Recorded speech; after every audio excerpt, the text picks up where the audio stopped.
Assalamualaikum murid-murid. Saya Cikgu Razinah daripada SMK Tanjung Pau.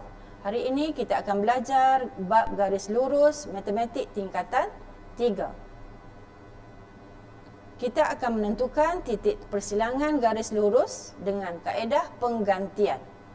Kita akan menentukan titik persilangan bagi dua garis lurus.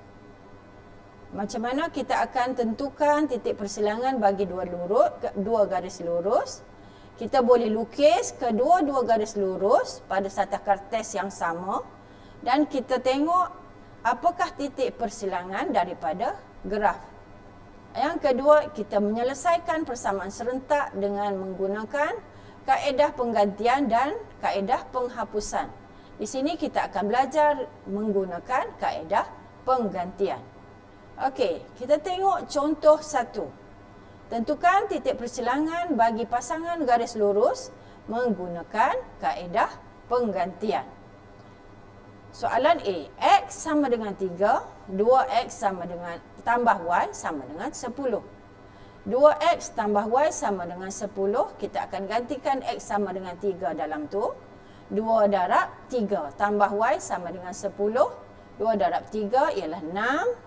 6 tambah Y sama dengan 10. Y sama dengan 10 tolak 6. Y sama dengan 4. Okey, jadi persamaan kita ialah, titik persilangan kita ialah 3, 4. Seterusnya, contoh kedua kita, Y sama dengan 4. 3X tolak 2Y sama dengan 7. Kita akan gantikan Y sama dengan 4 dalam persamaan kedua.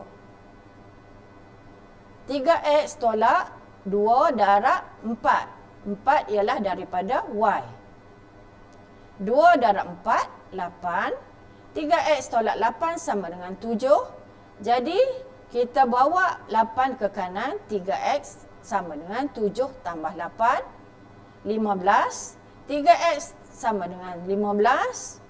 3 turun bawah, jadi X sama dengan 15 per 3. X sama dengan 5. Sekarang kita telah dapat titik persilangannya ialah 5, 4. Contoh yang ketiga, kita dapat ialah X tambah Y sama dengan 5. 2X tolak Y sama dengan 4. Langkah pertama ialah X tambah Y sama dengan 5. Kita ambil daripada persamaan pertama. Dan kita buat dia sebagai tajuk. Jadi X sebagai tajuk, X sama dengan 5 tolak Y. Tambah Y, bawa ke kanan, jadi naik tolak Y. Langkah kedua, 2X tolak Y sama dengan 4. Daripada persamaan kedua. Jadi, kita ambil X sama dengan 5 tolak Y tadi, kita masukkan dalam persamaan kedua. 2 darab 5, 10. 2 darab negatif Y, negatif 2Y. Okey, harap adik-adik faham. Harap murid-murid faham di situ. Okey, 2 darab 5 ialah 10. Tolak 2Y, tolak Y sama dengan 4. 10 tolak 3Y. Sama dengan 4. Negatif 3Y sama dengan 4 tolak 10. Sama dengan negatif 6. Okey, negatif 3. Turun bawah. Jadi, 6 bahagi 3 ialah 2. Jadi, gantikan Y sama dengan 2 dalam persamaan itu. Kita akan dapat 5 tolak 2 sama dengan 3. Jadi, titik persilangan ialah 3 dan 2. Okey. Sekian, terima kasih. Cikgu harap semua murid-murid faham. Kita akan berjumpa lagi lain kali, insya-Allah.